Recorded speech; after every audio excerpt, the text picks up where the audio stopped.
Okay, hey everybody, welcome to Philosophy, Science, and Religion podcast. My name is George Ortega. I'm here with Chandler Klebs, wsdtime, Jamie, Trick, Slattery, and hopefully we'll be joined by Poffo later. Did I miss anybody?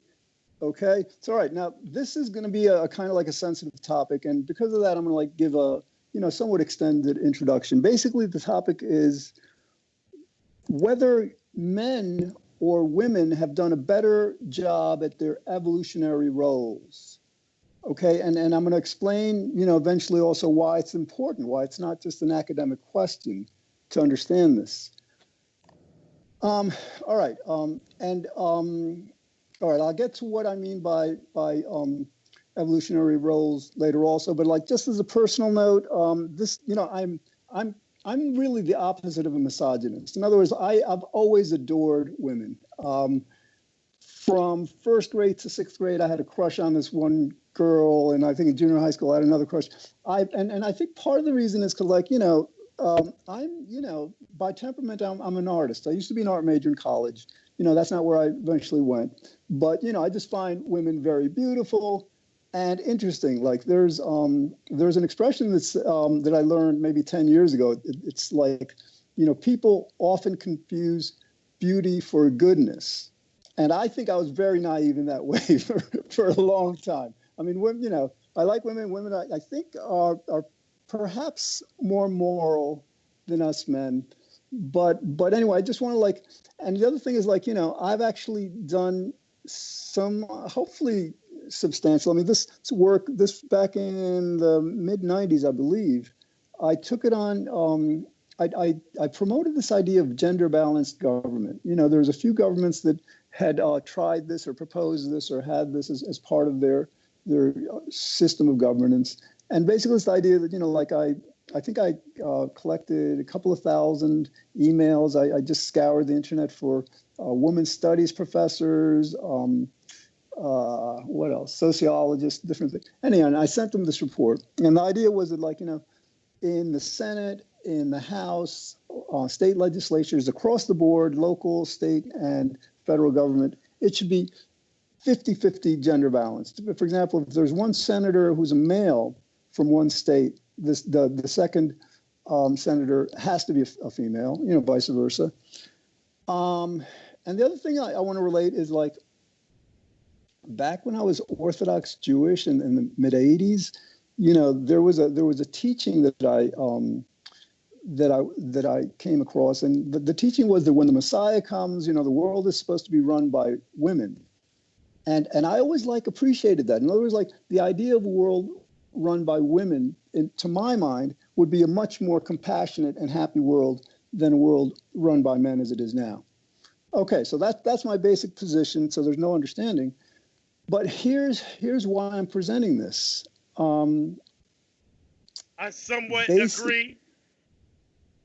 Go ahead. I somewhat agree because if it comes to me with the ghetto and the way these people are being raised up and be raised up by single parents, that's why I somewhat agree. I ain't saying women can't be leaders, but just when it comes to that, That's well, all right. Well, and that's okay. Well, actually, I believe I'm reading a book on this now. Then again, that's for everybody.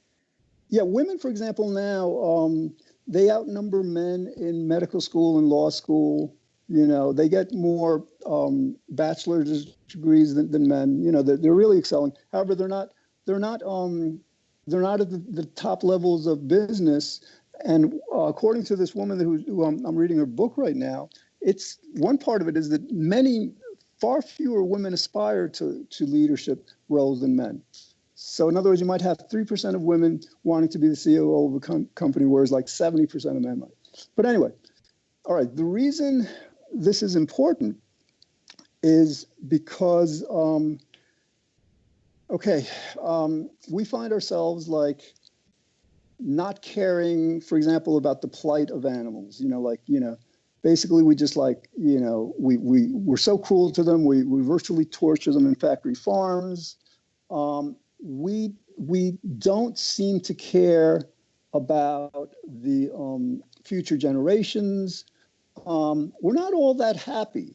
You know, I mean, like the average American is about 70% happy, which is, it's not bad. You know, but the average person, even like the happiest among us, is generally happy about 54% of the time.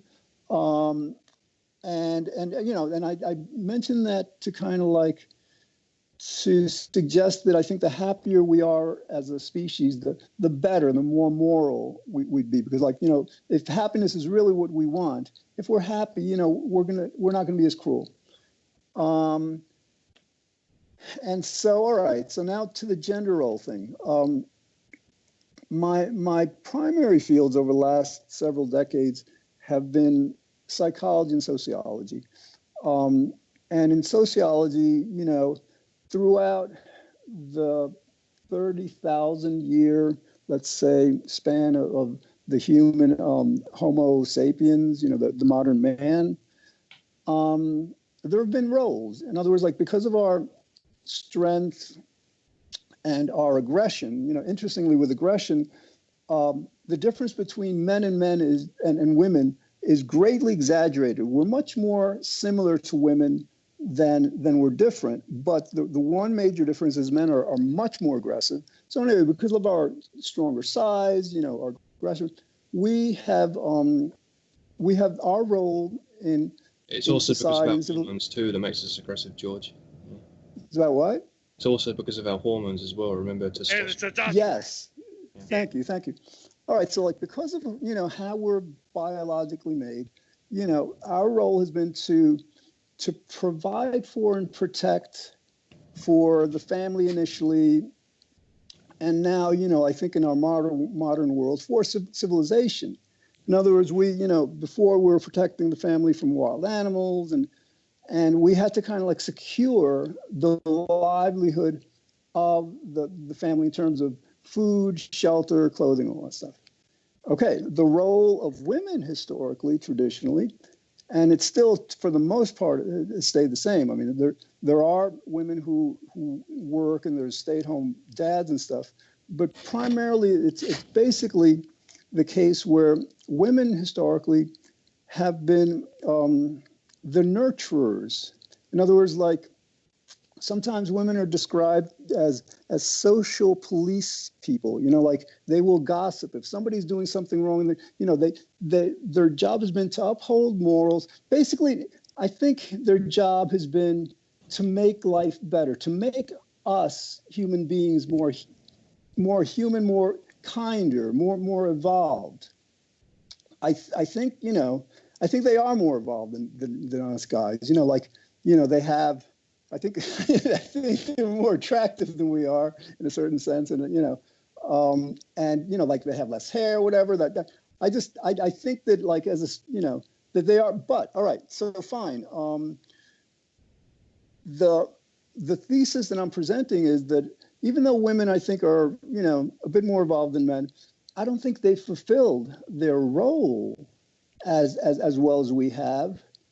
And that's a huge problem today, because basically, in other words, we have a civilization that now has the ability to blow ourselves up with nuclear weapons. It has the ability to end civilization through greenhouse gases. And, you know, we have the ability to do a lot of harm when we do a lot of harm. So like, you know, getting back to the gender roles, men, I think, have succeeded, you know, incredibly. In other words, like, if we were good enough, if we were fair enough, if we cared enough, we could feed the world 10 times over, probably with you know, twice the population and all. You know, we provided, you know, as much of the technological knowledge, tools, and all to protect and provide for our sustenance, many times over in a lot of cases. But we haven't had similar success with our evolution as human beings. Now, maybe that's, you know, maybe women have had a difficult job. But the thesis today is that, like, you know, and the reason I'm doing this is, like, you know, sometimes we men tend to put women on pedestals. We sometimes make them think that they're much better than we are. I mean, they may be better than we are morally, but not all that much. And sometimes, it could be the case that I'm making is that in certain cases, in certain circumstances, they really haven't done as good a job as we have in their roles.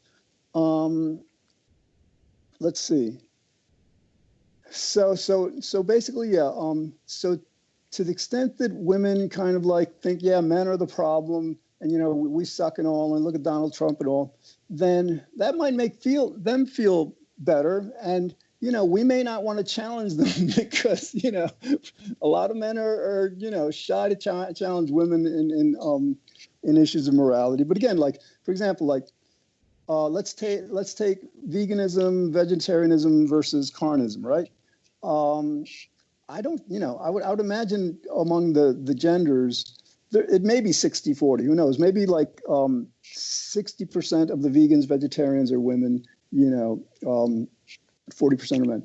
But even, basically what I'm trying to say is like the human race is really, we need to become much more moral than we are. And to the extent that we keep giving women as a gender somewhat of a free pass as guys because we're so bad, we may be kind of like not being responsible in addressing something very important. And again, like I just want to end with our personalities, who we are naturally, as you guys know, a product of our nature and nurture, our genes and our environment. And in psychology, it's basically known that like our personalities, who we basically are, is formed within the first 5 years of life, sometimes between the first 2-3 years, whatever. But those years are exceedingly dominated by the woman's influence. So in other words, to the extent that we are successful in making this case, and women, maybe concede that as horrible as we men are, we have fulfilled our evolutionary role, and they haven't, as hopefully will agree, then to the extent that they begin to fulfill it better by, raising kids to be better, by promoting this deeper morality, maybe we have a chance at addressing climate change and at not blowing ourselves up with nuclear weapons and stuff. So all right, so go ahead, Trey. Okay, so George, you said a whole lot there. So I kind of took notes, if you don't mind. So I just wanted to go through some of this stuff. First, you mentioned the whole you're looking for gender balance in government, which is, I think this is a good thing. And in fact, in Canada here, they're actually doing that. There's Trudeau formed Canada's first gender balanced cabinet where the women and men are equal. So that's kind of interesting that you mentioned that, because that's actually happened here in Canada. Very cool. So you brought about the idea of, in the 30,000 years of Homo sapiens, there's been roles for men and women, which I agree with. There have been specific roles that they've taken on. You say men provide for and perfect for the family because they're more, I guess they tend to be more aggressive and a little more strong and things like that. And sure, that was probably evolutionarily important at that time. You say that they secured livelihood and gathered food and things like that, and even in the most recent times, men have been known to be the, I guess, breadwinners. That's changing. It's changing quickly, and I think it's gonna. I think it's going to change even more quickly as time goes on. There's no reason why that part wouldn't change. So when we talk about these things, we gotta recognize that we're talking about these past features that they don't really apply to today when we have equality. So in the past, women, in the near past, women they didn't have the rights that men had because it was primarily men dominated. So they took on those other roles that you're talking about, the nurturing, the Basically the nurturing, the nurturing aspects, the raising kids and things like that. But today, I don't think that has to be the case either. So when you're saying something like they're not fulfilling their roles, I think that these roles are changing. They don't need to have these specific roles anymore. Matter of fact, they can have the opposite roles. They could be the breadwinner and the provider, and the men can take on the nurturing roles. And that's just as reasonable and logical today. Even with our, I guess, hormonal differences, this is the case. So it's kind of you're kind of putting a line somewhere that in this historical, and when you're saying that they failed in their roles and historically, I'm not really sure what you mean by that. If you're saying that they had these roles, like in what sense did they fail? So I guess that's the first question I want to ask you. Right. I don't think, Trick, I said they failed. Okay. I said they haven't done as well as we men have. Well, why do you say that? Why do you say that? Like let's say that these roles, these specific roles, historically have been the case, right? Women raise children and men provided in the past. Why do you say that they haven't done it as well? Okay, well, again, look at our cruelty toward animals. Like the horrific cruelty toward farm animals. Look at our wars, our First World War, Second World War. So wars are. I mean, we can blame the men for that type of thing. So you're saying that the women are these moral upholders, I guess, and that I don't see historically. Like I don't see that as being.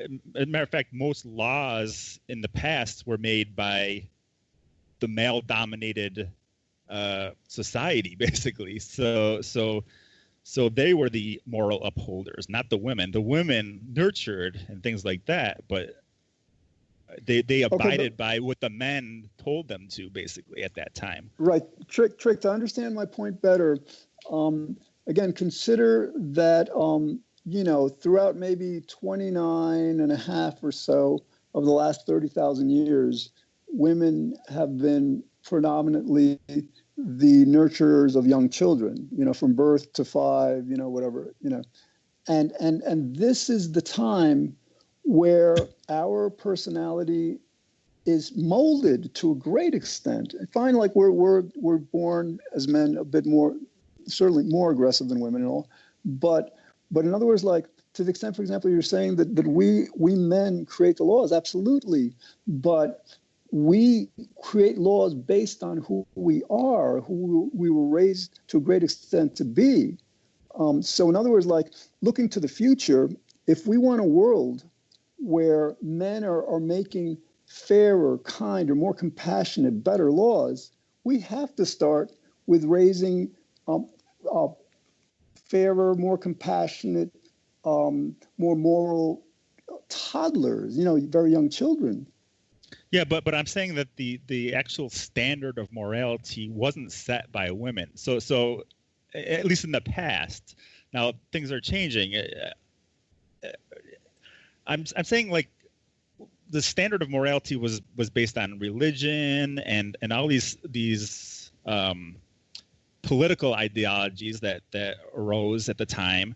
They weren't anything that women, like you're talking about animals, the way we hurt animals, but that's how those women were raised, right? So they were raised by women who were raised by the women who were raised, and same thing with so it all comes down to the fundamentals of the moral structure of families raising families, but it has nothing to do with them knowing what's the most moral thing, for example. So you can't say that women were the moral upholders in any way. Well, I will certainly I'm not blaming them. Sorry. Yep. I was about to say, can I chime in for a second? That's the next thing I was going to say was I think that you may just be placing the blame, unduly in the wrong direction, because I would say, when it comes to morals and values and stuff like that and ethics, that's just an evolutionary process that as we acquire more and more knowledge, gain more and more information and just exposure to the world and how things work, we become more moral. Women and men have been incredibly cruel and immoral towards animals and towards children. You just look at how things were in the UK, like in the orphans and child labor and all these kind of things. And like human beings are just collectively evolving, as a whole. It doesn't have anything to do really with a gender thing. And as far as gender, like roles are, like Trick was saying, roles are completely changing. Like genders are changing. There's not going to be any more gender, in like 100 years or something. Everything is becoming, just sort of amorphic. I'm trying to say, like, yeah. Let me address male and point. female is the line between male and female is getting blurred. That's the direction that everything's moving, is that the line between those traditional roles are getting blurred. And a lot of people, a lot of fundamentalists would say it's a bad thing. But I just think that's the way that humanity is evolving, that everything's getting switched and crisscrossed. And, what matters is more on a holistic sense, that we all share the same, sort of biocentric values. Yeah. So let me address your first point and Trick your point, which I agree with. This is not at all about blame, and I don't think we as a group understand that better than anyone. Okay, so it's not to blame women, like, for example, right? I mean, like, I'm not blaming them, quote unquote, for fundamentally being who they are, because as you said, Trick, I mean, like, they are who they are as a result of their ancestors. I'm saying more than that. I'm saying that you're pitting them as the moral upholders, but I think that in itself hasn't been the case all along. Morality is sort of structured based on the society, based on the societal norms. It changes, with every culture, with every ethnicity. There's different levels of morality, and it has nothing really to do with gender. It's more like who's the most popular, who's the loudest voice. So let's go back to the basic, question that we're exploring. Over the last 30,000 years, let's say the last 29,000, that molded, this last millennia, how would you guys, Poffo, how would you identify the gender roles of men and women? What was the primary responsibility of men, and what were the primary responsibilities of men? What were the primary responsibilities of women? Well, generally speaking, it went along with our physiology, with our biology. If men tend to be physically stronger, more dominant, more aggressive, those are the roles that they took on. Like you said, like the protector, the provider, the defending the homestead and whatever. And women being more sensitive, more nurturing, did all their duties when it came to raising the children and cooking and cleaning and whatever. But that's a very antiquated, archaic way of looking at it, that in the sense that, like, I don't think it was ever meant to be just those roles. I think that the humanity collectively, we should be sharing those tasks, and for whoever is better suited, no matter what gender they are, should take on the role. It should be shared. And the real issue, the real problem is the destabilization of the family, and because of the structural violence, because of the monetary system, the financial pressures and stresses, that the parents are not home to raise and take care of the kids. Their kids are being raised by other people, by schools that aren't equipped, everything. Basically kids don't have the guidance and the moral instruction and the role models that they should have. And that's the real culprit here. Is not that the women need to pick up the slack, but that our whole financial system is pulling families apart and placing undue pressures on adults once they have children, to provide for them. So they're always gone. They're not there. They're not spending any quality time with their kids. That's why kids aren't being raised properly. You follow me? Right. Now, you said before actually, it's not all the time like that. Their parents do have more influence on there when it comes to that sometimes. Like if they say the parent wasn't ready to have the kid. Yeah, it's a combination of both. Okay, and let's say we agree that the family is under siege. That like for the reasons you said, that we're basically not tending to our kids nearly as well as we could now. Right. Factors. So my point is, hold on. About 100 years ago, women launched the suffragette movement to demand the right to vote. Now, between women and men, as genders, who would we find leading this demand that our children be more properly provided for? Would it be would it be we men who are more likely to demand this, or the women? What do you mean? Provided, yeah. What do you mean provided? Well, for example, Poffo, I don't know if you were here before, but like one of the points that I made, like in terms of our evolutionary roles, we men have been responsible for providing food, shelter, clothing, and through our technology, through our collective civilization that again is run by men. It's what we've done for the most part. We have the capacity to feed and clothe and shelter everybody in the world, as much as they need to. So basically, so that was our contribution. So then the other part of it is like, well, if we want to take care of our kids properly, it's not that we're lacking these basic resources. It's that they're not apportioned fairly and compassionately. Sure, I would somewhat agree with that. I would say but again, I would say it has more to do.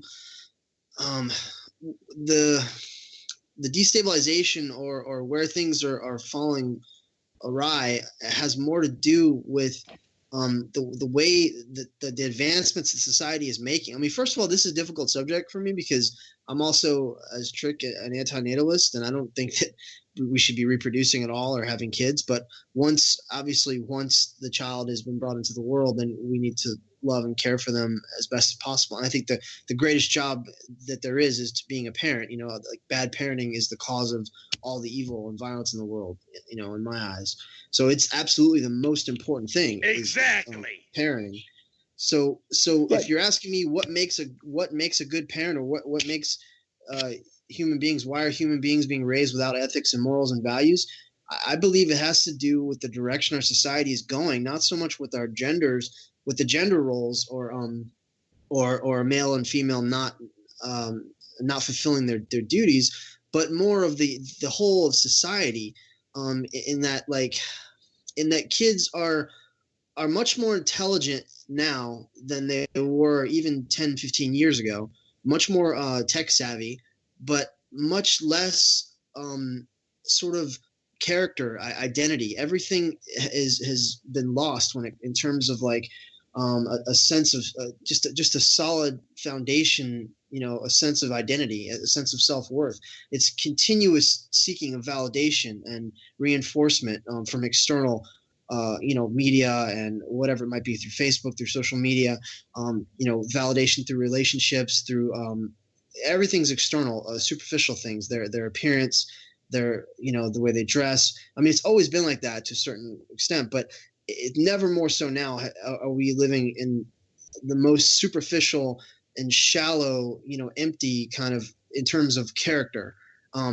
Like I was in the Boy Scouts growing up as a kid, and you can't even talk about Boy Scouts without there being some kind of joke about like scout leaders being pedophiles or something. But the Boy Scouts was like a really noble sort of group, an organization that had some really solid values and stuff that were just embedded in there into the program, and that things like that, just even though they still exist, it just doesn't exist in terms of like the mainstream anymore. Like what kid is involved in Boy Scouts anymore, but it was a very rugged kind of rustic thing. We were camping and hiking and fishing and going out on trips and just doing a lot of physical stuff, and it was healthy. I think it was really healthy in a lot of ways. And what I'm saying is what's lacking and what's missing, it's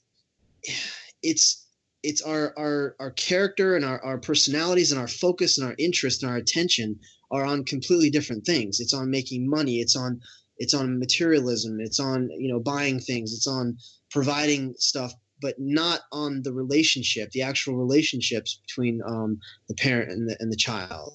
That's what's actually missing, and that has nothing to do with gender. That's just I would extend your point. I would extend your point. For example, men have been in control of women, of children, of the world for millennia. Maybe for the entirety of these 30,000 past years. Now, for example, you're right. It's our capitalist, materialistic culture that men have institutionalized. Now, to the extent that women, may not be fulfilling their, sociological evolutionary role as best they could, if we were looking to assign blame, we could blame men. For example, there's a saying nothing exceeds a woman's love for their child. Neither romantic love nor fraternal love. The woman's a mother's love for a child is from my understanding, it's the strongest love we have. So we have a male-dominated culture that, in my mind, completely duped women, duped us all. In other words, basically, we turned women's nurturing maternal love against them. And what I'm talking about is abortion. Basically, it's a woman's, what woman in their right mind would want to kill their own child, right? But we have so corrupted our culture, we as men, that I don't know, there's some kind of scratching in the back. We have so corrupted our culture as men. We've corrupted women's, greatest, strongest maternal nurture, and we now have them thanking us for giving them the opportunity to kill their unborn children. And this is a complicated, very complicated issue. There's many, many issues involved here. I agree with you, and I want to say it's the character and the personality of men have corrupted women, and I would say, women on the pendulum effect, trying to win back their rights and also seek equality, have sort of condemned men, and there's this hypersensitivity, and that you even say something to a woman and it's sexual harassment, and it's all out of whack. It's all just out of proportion. It just and there's so many issues here. I mean, I don't even know where to go with it. I have a few things to say. Okay. Now, first of all, it is true that historically, in the past, there's certain roles that men and women have fallen into due to biological differences, I'm sure. Of course, there was a time when it was relevant that men were physically stronger, and for that reason, there may have been a survival benefit for them to fight off predators or other attackers, other humans, as well as that they probably hunted for food sometimes. And so I think what happened is the men have forced, especially in recent times, they forced these roles on women that they have to be the nurturing moral upholders, like what George is saying. I feel like this is a role that men have forced on women, and these women haven't actually agreed to it. They've just kind of been forced into it against their will, although some have made the best of it and do a fine job of raising their children to the best of their ability. But let's consider a few things. We live in a world where people believe in free will, which is very delusional. We live in a world where full of religion, where people do things not based on consequences in this life, but based on belief in an afterlife. And so here's the deal. There's so many reasons why we can explain what's wrong with the world. It is complicated, but I don't think the solution is as simple as women need to fulfill these roles better that they haven't even necessarily agreed to. But, I do have a few things that I do agree with you on, George, here. In general, it does seem that women are more compassionate. There's something about them that makes them in general more compassionate and in general more moral. And so it's weird because there is sort of a double standard. like men do all sorts of, really dumb, immoral stuff, and people say, oh, boys will be boys. But then if a girl or a woman does the same thing, then all of a sudden it's awful and they're criticized for the same thing. That goes back to, Chandler, that goes back to those roles of, of having to appear, having to live up to certain standards and stuff like that. Yeah. Right. But Chandler, I have to challenge one thing you say. Women's nurturing role, the role is more compassionate role, I don't believe was forced on by men. I believe it was forced on them by nature. And to explain this, for example, in today's world, today, you have like men going off into the military, killing and learning how to kill and becoming very violent and becoming a danger to the family when they come back home. So women are trying to make these soldiers that come back, basically behave, be moral, not have that kill or be killed mentality. And so this, I think, extended back thousands of years. Men are going out fighting wild animals. They're coming back with all this adrenaline, all this aggression. And women had to, I think, not because men forced them, but because nature and circumstances forced them to foster compassion, foster sensitivity, to make men more human, more humane. I was just going to say, I think Chandler just meant that not so much that it was forced, but they're trying to keep them in those roles, that they're trying to keep them in those roles now. That was probably the roles that were always there. And now it's just that men have tried to keep things status quo. Yeah. I mean, you can go back to Neanderthals, right? Where they would just drag women, they're basically owned by the men. That's a cartoon, man. You hit them and knock them on the head. No, it's not just a cartoon. Well, yeah, I wanted to respond to what George is saying, though. I mean, now, first of all, it is true that, in a sense, women have had to try to fix what's wrong with the men, and they've had to protect the children from the men half the time, because men have been very aggressive and violent and doing awful things. And it's really, really sad because, yeah, I agree that these women were compassionate, and that was why they even tried to bother with such a thing. But you know what I think has happened is I think women have gotten tired of this. I think they've gotten tired of, for countless ages, of constantly having to fight off men. And this here's the deal, is we live in a world where tons of children grow up with single mothers because the fathers they've run off. Either they just impregnated the woman and then ran off, or they had to go to jail because they were violent or something. You know what I mean? It's like, or they're not around, Chandler, or they're not around. My thing is, why is the woman impregnating this guy if you know this guy's violent? Why would you bring your kids into that situation? Oh boy. Yeah, see, this is where it gets really tricky because unfortunately, we have the problem is so vast that I think Trick and Poffo and I all agree that the best course of action is not to reproduce in the first place. Because that solves the problem. I don't think that our solution is just somehow make the women be better. I say let's have the men be better and not have sex with the women in the first place. All right, Chandler, but all right, if you guys may be right, but it seems improbable that people are going to adapt that attitude anytime soon. Yeah. Okay. Yeah. All right. That's not realistic. I want to present another way that I believe men have duped women. And again, back when I was Orthodox Jewish, I learned that, for example, what's the most important job, task of a community, of a tribe or a group of people.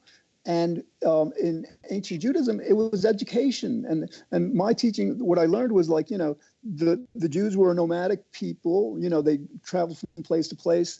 And the very first task, whenever they got to a new place of settlement, was to create a school for the children, because they understood the importance of nurturing good children to become good people. Now, maybe in later back times, and so I personally, hold on, Poffo. So personally, I believe that the most important job a person can do, bar none, generally speaking, is to raise children. Now, men, I think, what we duped women into believing, oh no, raising children is like baking cookies, like it's so menial, we want you out in the workforce, and so women bought that stuff, thinking that motherhood was like just a menial nothing job, when it's so much more important than other stuff. And the reason men did this is like the rich men, in other words, like they knew that if they got women out into the workforce, they could pay them less, much less than men, for the same labor. So this is another area where, like, we've corrupted women to now want to work, to now kind of like want to spend their time, at jobs, succeeding for more material worth at the expense of their kids. I don't know if it was men that did this. I mean, I think it was probably women who, once we started becoming more equal with men in rights and things like that, they realized that to be reliant on a man is problematic here. So yeah, it's part of the same evolutionary process of women, fighting for equality, fighting for their rights, fighting for respect and dignity. And I absolutely agree, George, that like everything you just said. I mean, I agree. Like raising kids absolutely is the most important thing anybody could ever do. It's the most important job. Like once you get a girl pregnant and you're going to have a kid, I mean, your life is over. You should just dedicate and devote everything to that child. That's absolutely, your life is no longer your own. And that's how I feel. But like, again, we could just avoid this whole thing to begin with and just, use contraception and don't get pregnant in the first place. But I mean, yeah, parenting is the most important job. I absolutely agree. Right. And all right. So again, like, just as it's probably highly improbable that society will dramatically shift toward, antinatalism and stuff like that, it's probably highly improbable that the changes in our human psyche and who we are as human beings that I think we need, these aren't just like luxuries, we need to survive, considering climate change alone, the probability that these changes are going to come from men is probably very small because of the way we are. Our aggressiveness. What changes? What changes? The ethics? Basically, it's interesting because, like, going back to this, this general theme of gender roles, my intent with this is to empower women to overcome our aggressive, hostile, callous, male ways, and demand that we be kinder, demand we be more compassionate, demand that we provide for our kids, not just materially, but in the ways of making them good, the kind of people we need for our civilization to survive. So you're imposing, you're saying that the failure of men is dependent on women. So basically you're pointing to the problems that men have and saying it's the women's problem. No. Like, I'm saying that, like, in other words, if humanity has a chance, a fighting chance to survive, I think it's much more probable that it'll come from women than it'll come from men. So in a certain sense, I'm elevating women's role in this as a compliment. And if I were to say, well, women don't, it's why can't the men's role change? Why can't they? You're making it seem like men are some static thing that they can't evolve as well.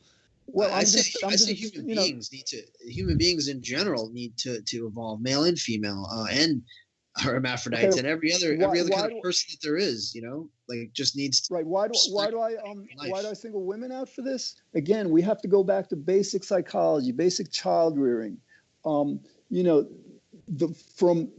woman is the predominant influence in a child's life in those first few years where the child's personality is formed, and that personality makes them who they'll be as an adult. So this isn't something, again, that was imposed on women by men. This is nature, and it survives till today. Even if the woman is a woman who also has a job, the women are basically women. And this is kind of like an honor that they have. Basically they are given the responsibility to nurture our kids into being as best we can. I'm suggesting those roles are changing like frequent.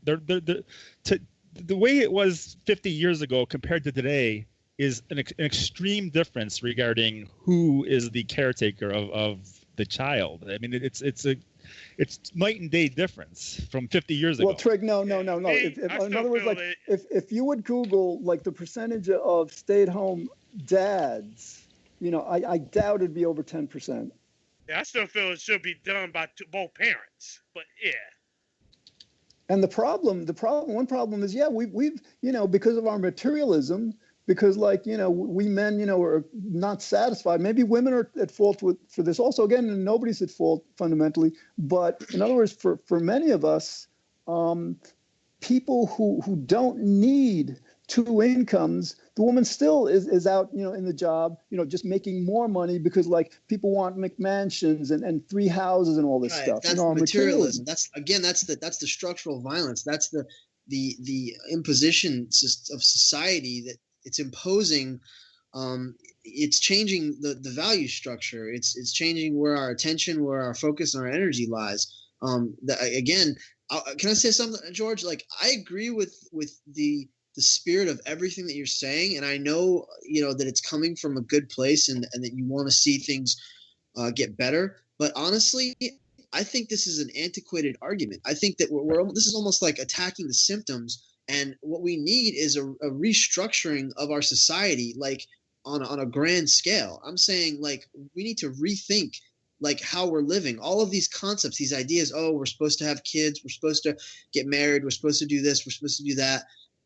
We need to take an inventory, of the resources that we have, of the direction that our populations are going, and just completely rethink everything.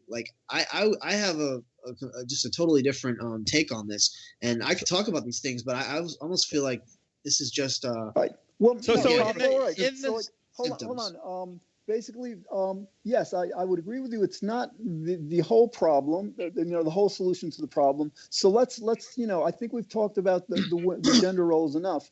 If you want, let's talk about what else needs to be done, because you're right. I mean, so much needs to be done to address climate change at all. Before we do that, I just wanted to mention. I just looked it up. Okay, so in the 1970s, it was 6% of parents that were stay-at-home men. Today it's 16%, which is 1.9 million. So that's just from the 1970s on. So things are changing, and it's changing exponentially. So and now that's not exponentially. Come on, it is considering women didn't even have a right to vote. I mean, the whole women. Trick, but you know the meaning of exponential. Yeah, but when do you think women started taking on the roles of working? It was basically World War II. It was basically check this out. They worked before that, but slavery. Listen, slavery, human slavery. Okay, prejudice against other races, violence against blacks, women's rights, children's rights, rights for gays and lesbians, homosexuals. Now animal rights. That's what's happening exponentially. Is human beings, male and female, are realizing what's really important, like what should be valued, like how we should be treating other organisms. And so I would approach this just on a much broader scope of saying what can we do to seriously educate people, raise awareness. I know that everyone here, I think, is, whether we're vegan or not, is pro animal rights and cares about the suffering of just sentient beings. So that's what we should be talking about, is how to educate people. What can we do? What philosophy can we institute? What kind of educational program can we expose people to? How do we just help to enlighten people? And part of this, honestly, is to stop having children, to stop breeding, stop multiplying, and getting our populations under control, where things are so out of hand, and everything feeds into each of these problems. So when you have more kids, you have more stress, you have more problems, your patience is low, you have financial problems. It complicates everything. So the first step is to stop reproducing. The second step is to break away from this just from corrupt governments and the way that the societies are basically running everything, and the freedom of the individual is stifled, and we don't have, we don't have schools and education systems that promote creativity and free thought and inquiry. Everything is just pumping out drones and pumping out robots to just be cogs in the wheel, to be parts of this machine to keep society running. It all has to do with the structure of the governments and the culture of society. Religion is a huge part of it. Getting away from these antiquated ideas of reproduction.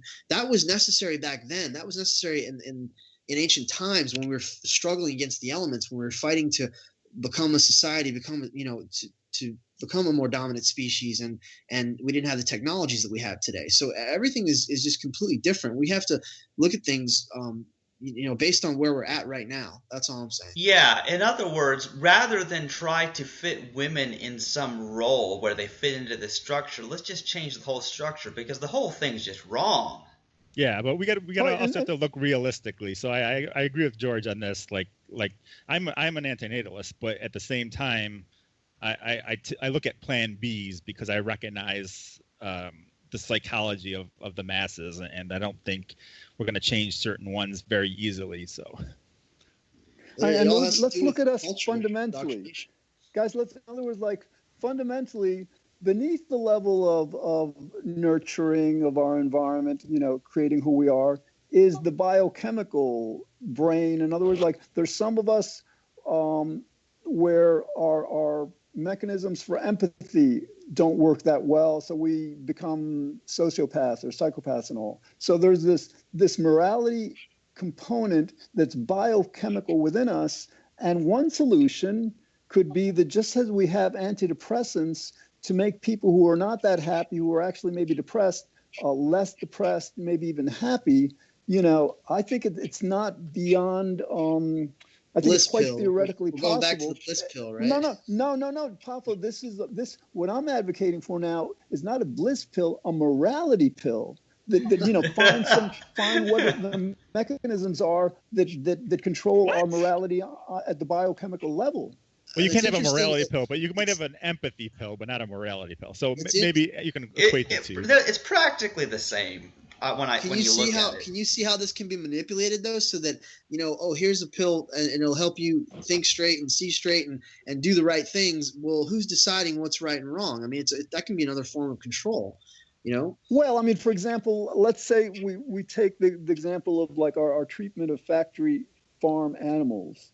I mean, I think there's some elements of morality. Despite what many people may say today, because like almost everybody's a carnist, that it's hard for people to be moral while they're carnists. I mean, like again, we don't blame them. Yeah, it's environment, George. It's all environmental. You were going back. You were saying about the sociopaths and psychopaths and whatever. But 75% of that is environment. It's absolutely like you're a product of what you're raised in. You're a product of your culture, of the society that you're raised in. So change the societal structure, and you change morality. Like you don't have to invent a pill. You just have to create a new society. You may be right. But for example, at least with depression, according to the research, antidepressants and cognitive therapy for depression, which antidepressants are biochemical solutions, cognitive therapy is a psychotherapeutic environmental solution. They're equally effective in treating depression. So again, I'm just guessing. Yeah. I'm just guessing, but it could be that the biochemical component morality may be much more than we might think. Yeah. I agree with George when it comes. I agree with you, George, when it comes to like psychopathy or sociopathy. Like these are actual brain configuration states that we know there's a missing part of the brain, basically a key part of the brain that they're working on chips for that actually currently. So we know that there's something going on with like a psychopath or someone who's a dangerous sociopath. These are rare cases though. The majority right. of it is just you're a product of your environment. You're a product of the majority of it is just you're used to a certain idea. You're being fed the food to begin with, and that's what carnism is. It's indoctrination, just based on the norms, the societal norms, and you don't think about it, and it's and sometimes when given the facts, there's some cognitive dissonance, but a lot of times people can parse out that cognitive dissonance. So you need some kind of pill that does that too. None of us were born vegan. We all became vegan after we were exposed to the right information. So it has everything to do with just raising awareness, exposing people to watching the undercover videos, just exposing them to the ideas, letting them explore the concept that we can live without eating animal flesh, like that it's entirely possible and healthier. So it's all about just dissemination of knowledge, of information.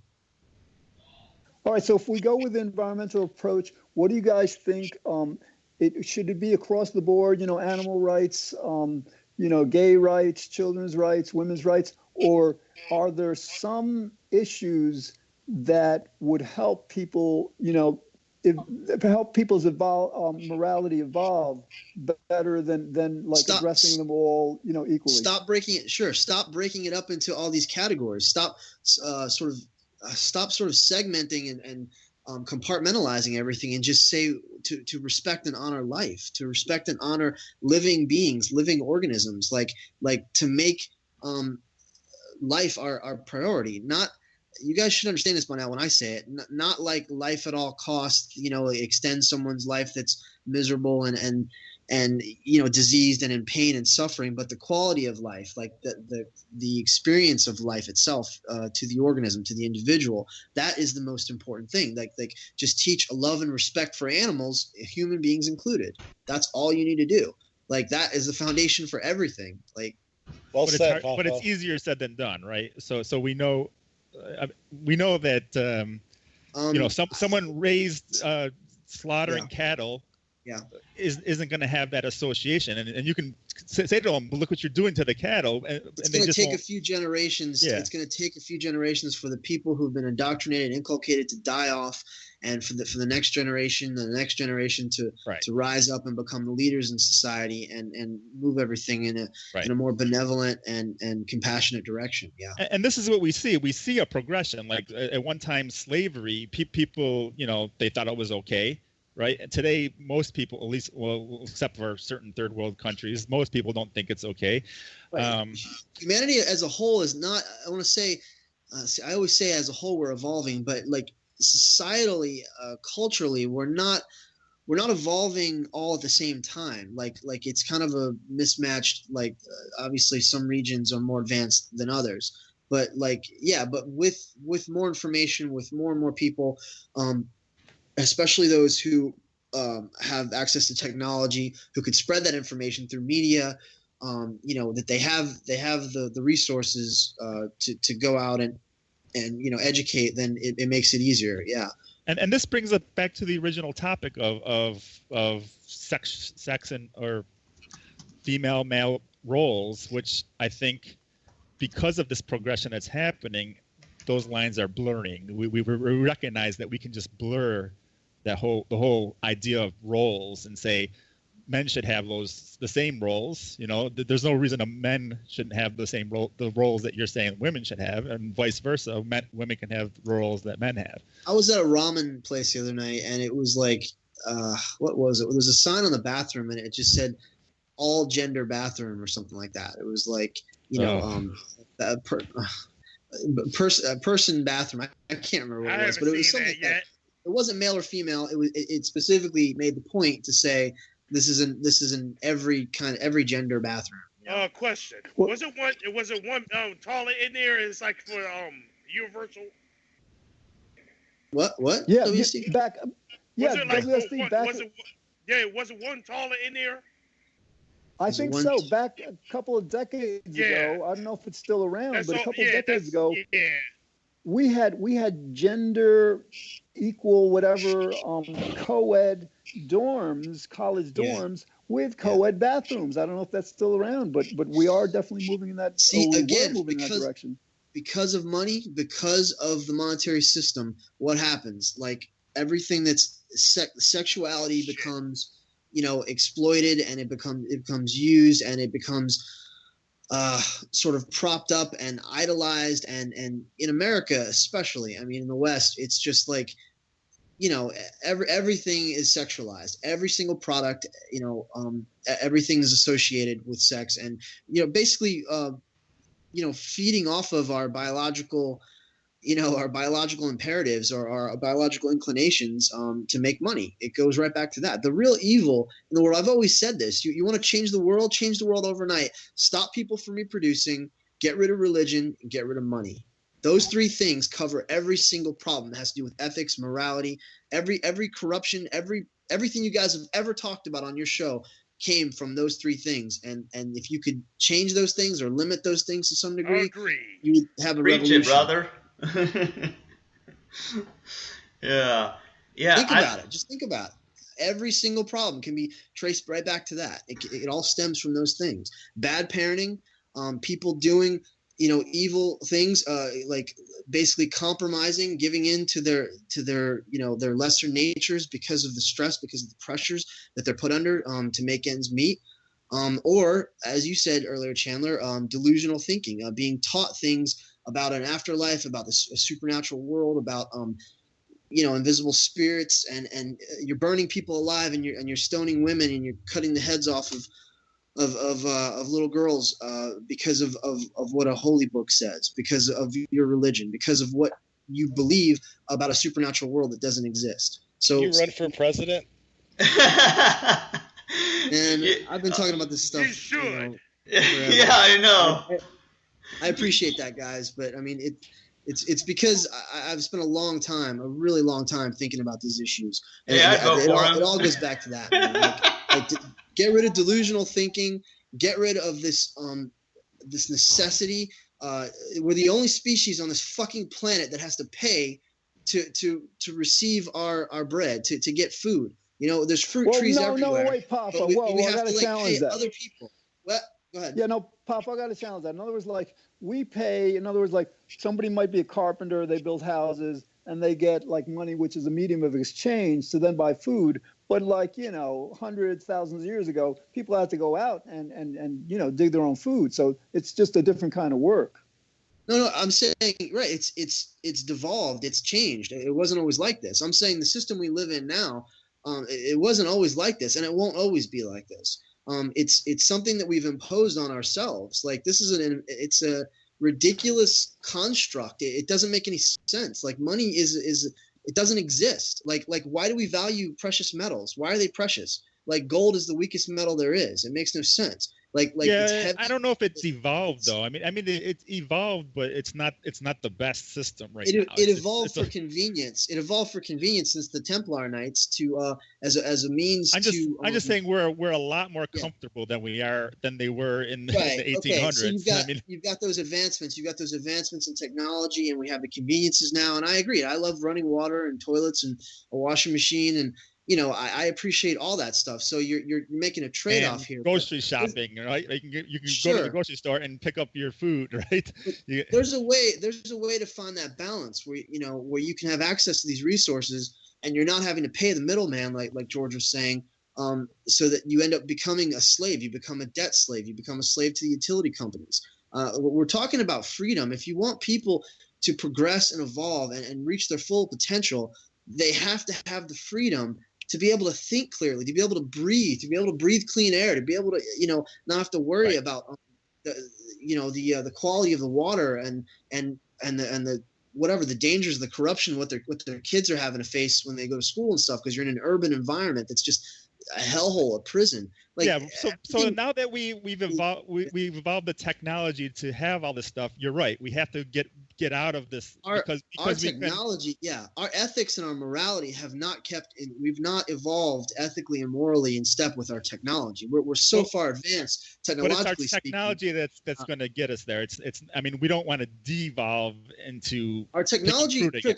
Our technology, sure, Trick can help us improve the quality of our lives, but the only thing that's going to help our morality and our sort of our ethical, sort of the mentalities of the cultures, that has to do with our philosophy. That has to do with how we view the world, our perspective on life. I think that the single most influential corrupter of our world is money in politics. If we just were able to just obliterate that, that somebody having more money has no more political power than somebody with no money, then that would set everything in motion because Jamie it's the rich. Always says, basic income.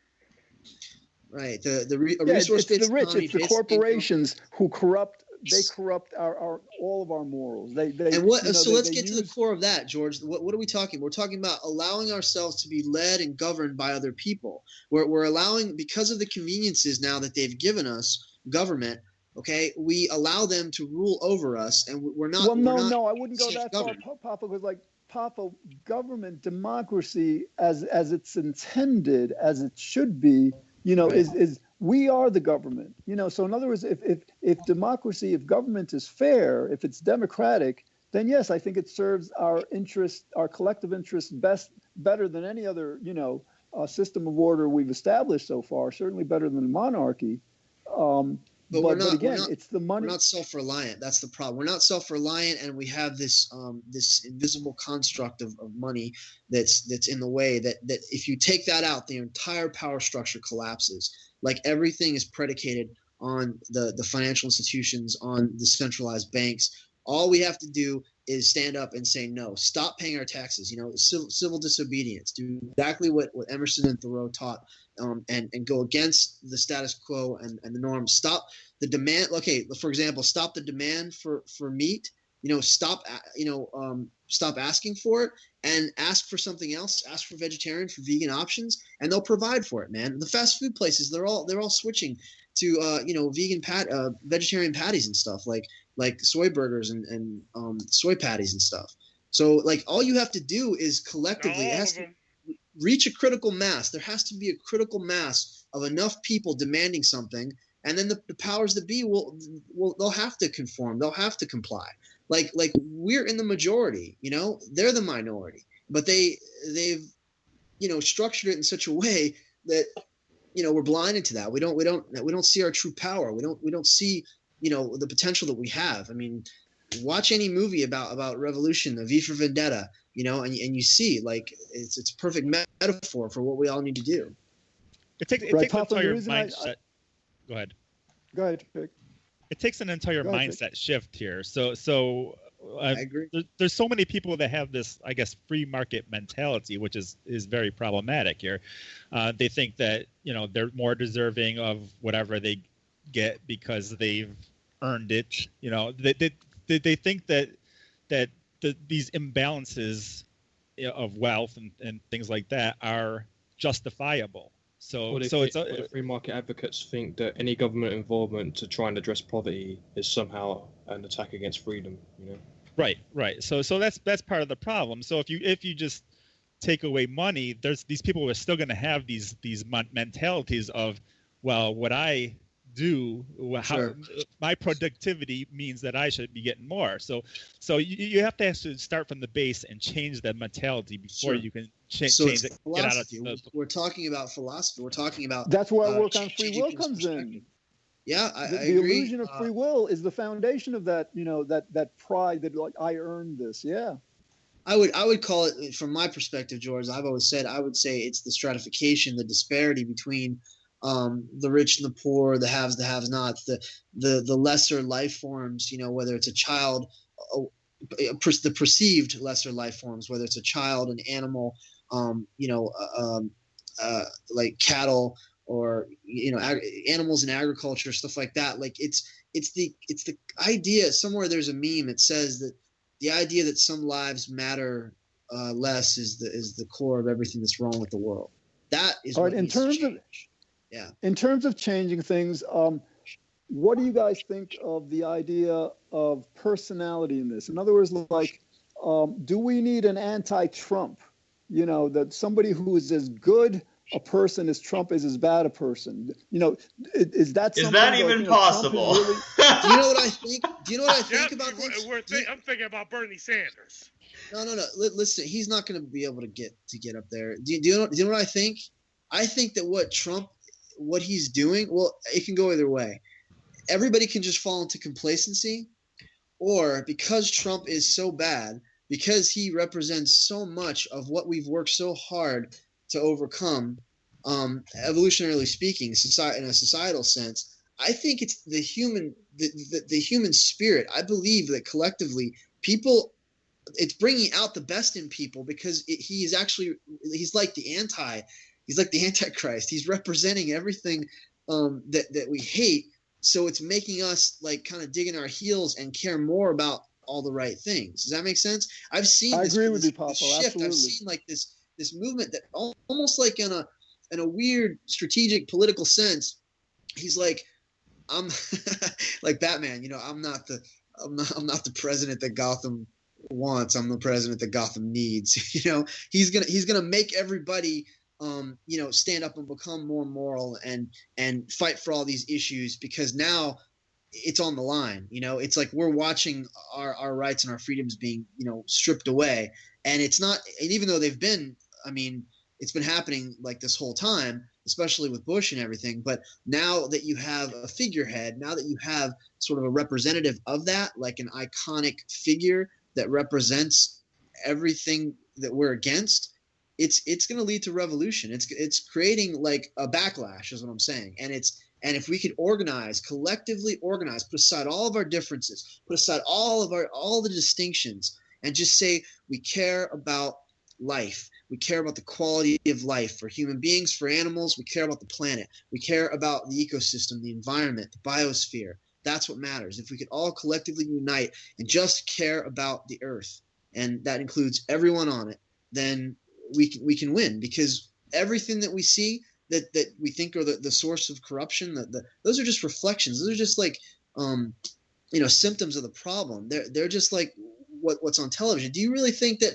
what you see in Hollywood is real? I've met Hollywood people. I meet these stars all the time, and like they don't represent anything. They're in their own little cosmic bubble. They're in their own little universe. But like that's what the public sees. That's what the world sees.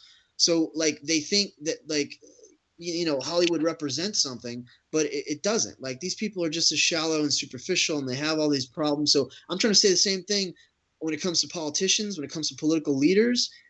Political leaders aren't ruling the country. What's ruling the country is the attitude and the perceptions of the population. And if that attitude and that perception changes, then government will change. Everything will change. So, ergo, yeah. It all comes down to the people, right? It's the people that vote in the politicians, right? So, but yeah. But that's the very problem. They voted in Trump, right? So, and you have this large percentage that's still. Actually, I think Hillary was supposed to win. And there was a big. It ended up getting sort of sabotaged, and it wasn't. I don't think Trump was expected to win. Hillary won the popular vote for sure, but besides the point, you still have so many people that voted for Trump that it's ridiculous. So the mindset shift that you're talking about, Poffo, is like. How do you do it? That's the question, right?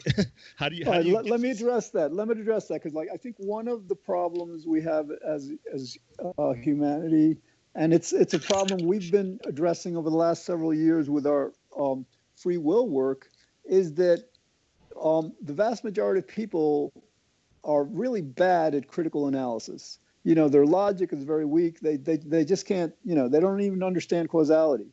So in that same way.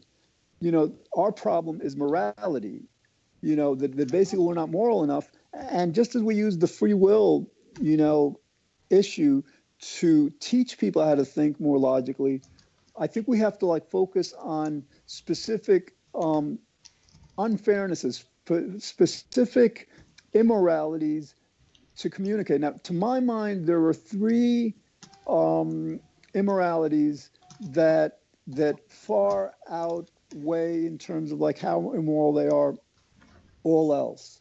That's the global poverty that 1.5 billion, maybe 2 billion people don't have access to clean water, or dying. Kids are dying at a rate of 10 million a year. The way we treat animals in factory farms, and abortion. We abort as many people on the planet each year as die of every other cause together. My question to you guys is, do you think that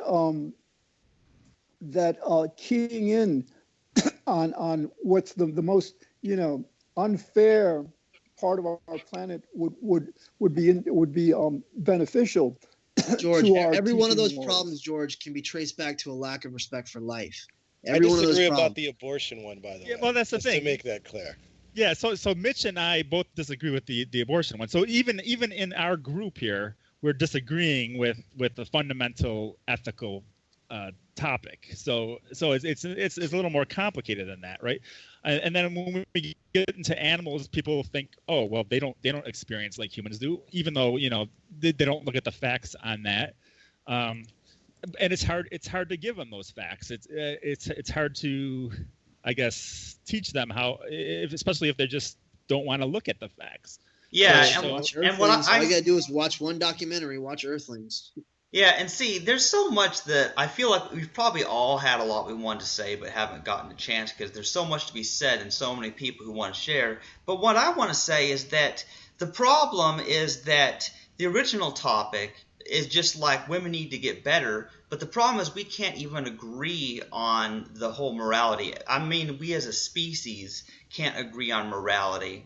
And as long as you have religion and you've got carnism and a warped sense of morality, then there is no chance at women or men doing a good job. And so I totally disagree on the original topic about women's roles, and I don't think it's their role, like it's their job, because it just seems weird. But there's so many bigger issues that are just missed because people have a tendency to just blame the mothers. That's what people do, they just blame everything on women. And usually it's the men blaming the women while they're not looking at their own problems. You know what I mean? All right, but Chandler, we went over this before. In other words, like, this is basic psychology. This is basic sociology. A child's personality is formed in the first few years of life. Women have so much influence and control over that development than men. George, so this isn't about blame. If I'm a guy, hold on, I'm looking at my dad. I'm looking at my father figure. Hold on. This is not controversial. I'm sorry. If you guys study psychology, sociology, this is what's taught. Look at PJ. Look at anybody who studies child development, human development. But you're missing the point, George. It's controversial. Like someone who is raised under Islam, for example, their mother is going to teach them the morality in the Quran, right?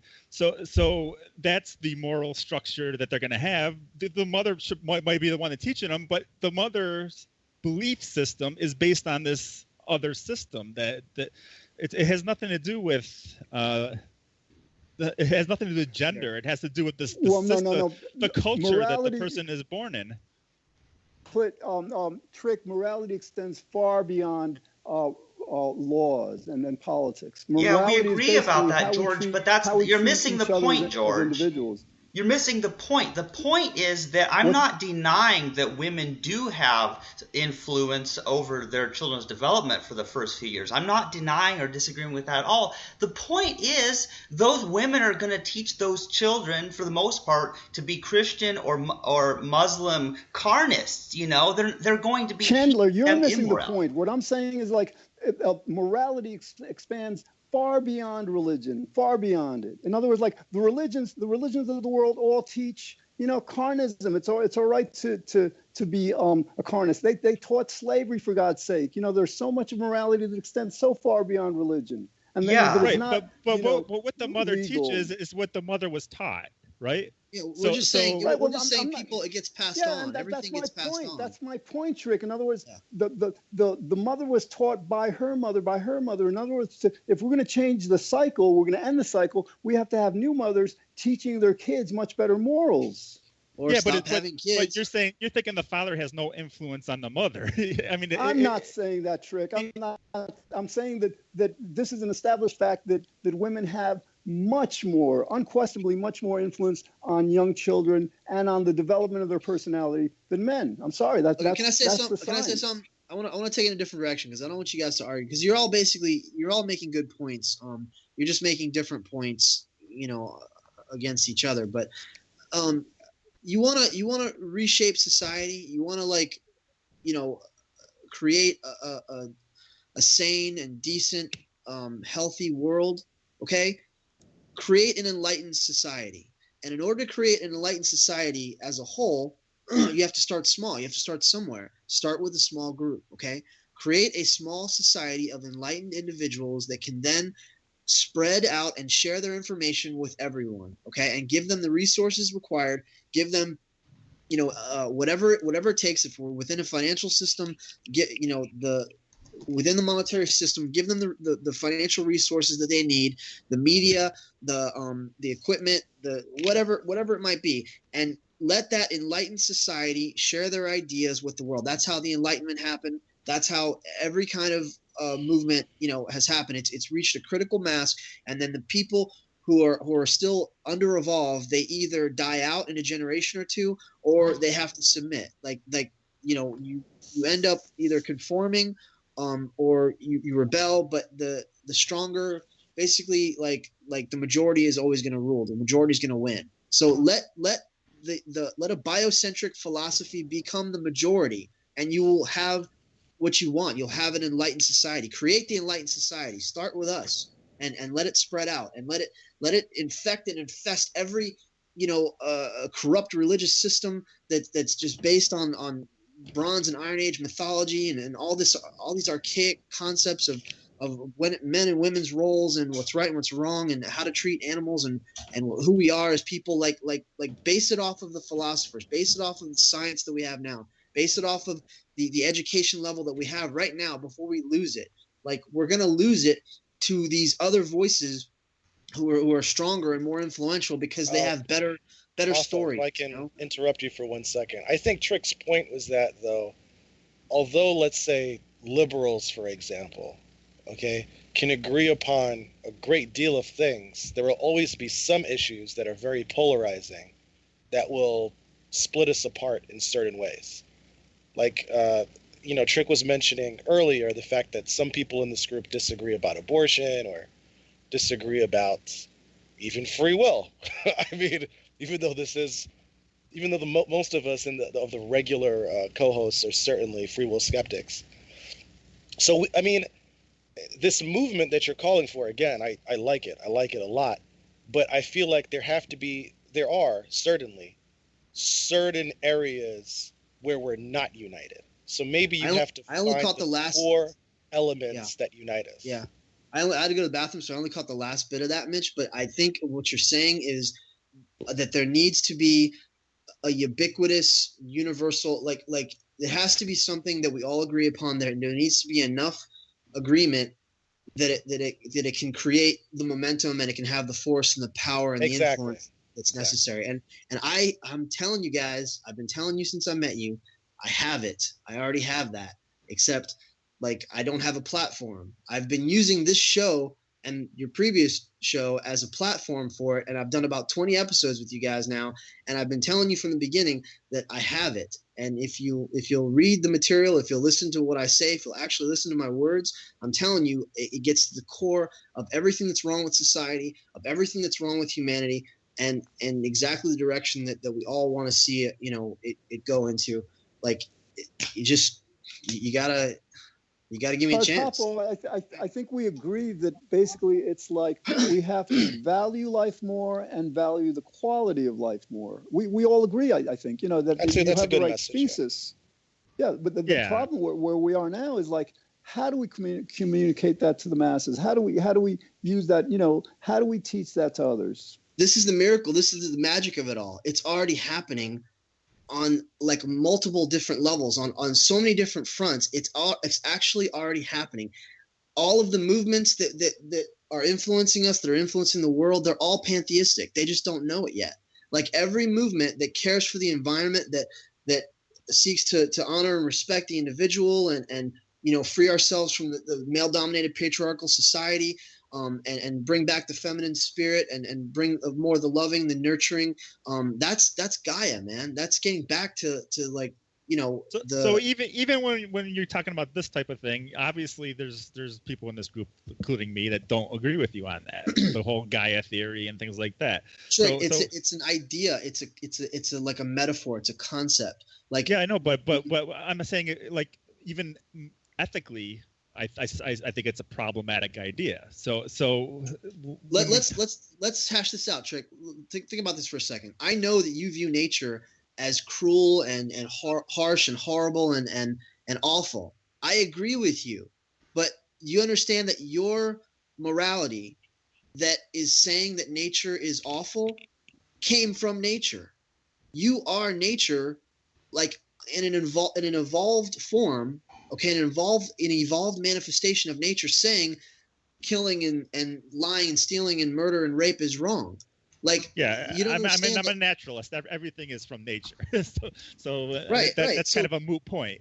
I'm just trying to say that, like, you think I romanticize and personify nature and the natural world, and I don't see the ugliness and stuff. And I'm trying to tell you, I see it all.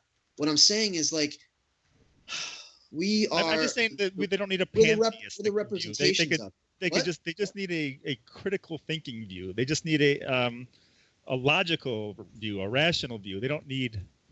Pantheism. I think I agree with Trick. In other words, like I think religion has been our traditional teacher of morality. That basically now we've reached the point where it's counterproductive, where it's dividing us more than it's unifying us. And I think we can teach this reverence of life and quality of life in a completely secular way. What? Did you just say that? That's amazing. I agree with that. I did not expect George to say that. I completely I think that science should be our guide. Science and observation should be our guide. Science and our knowledge of the physical world, of the natural world, of our biology should be our guide. Everything goes back to our biology. If we can understand our own biology and we can understand the systems of the earth and how things work and the life cycles, and if we can understand how beings coexist and interact, and that all comes back to science and biology. That's what needs to be taught. That's what needs to be at the forefront. So we don't need it in a pantheistic context, even if you put yours in a pantheistic context. To me, Trick. That is pantheism to me, though. See? Yeah, like, but your pantheism goes into other things too. Like it goes into the whole intelligence and the very big beginning and things like that. That's unnecessary for this whole in a way moral structure. Well, sure, but once you understand it, you'll see that it's actually a vital part, because it is the source of all of this progress, of all this evolution of where it came from and where it's headed. You say it's the source, but we don't agree with you. Yeah, Poffo, explain that. Why do you say that pantheism is necessary to evolving, enhancing our morality? Okay, I want you guys to understand something. Pantheism, as it stands today, is a very nebulous, abstract philosophy that has no real structure or direction or sort of like format. And when I say pantheism, I'm talking about biopantheism. I'm talking about my form of pantheism, which is biopan. So when I say it, I mean it in the sense that we make science and logic and reason our first priority. We make our biology our first priority. It's completely secular in the sense that we have humanistic values, but it's also biocentric in that we know that we're not alone on this planet, that we live, in an environment with trillions of other organisms, that we're all interdependent and interconnected. So it's many more things. It starts with the secular understanding. But it starts with the foundation, though, of recognizing the divinity of nature. And I know you don't like those words, but the idea is as soon as you say that word, that's the problem. Well, what do you mean by that, Poffo? What you're having a knee-jerk reaction? What do you mean by that? I will explain. Poffo, what is the divinity of nature? The greatness, the all-encompassing nature, the all-encompassing quality, the supernal quality of essentially like the laws of nature. That the laws of nature supersede everything. That we are everything is contingent on those laws. That nature is science. Exactly. That's my point. Pantheism is science.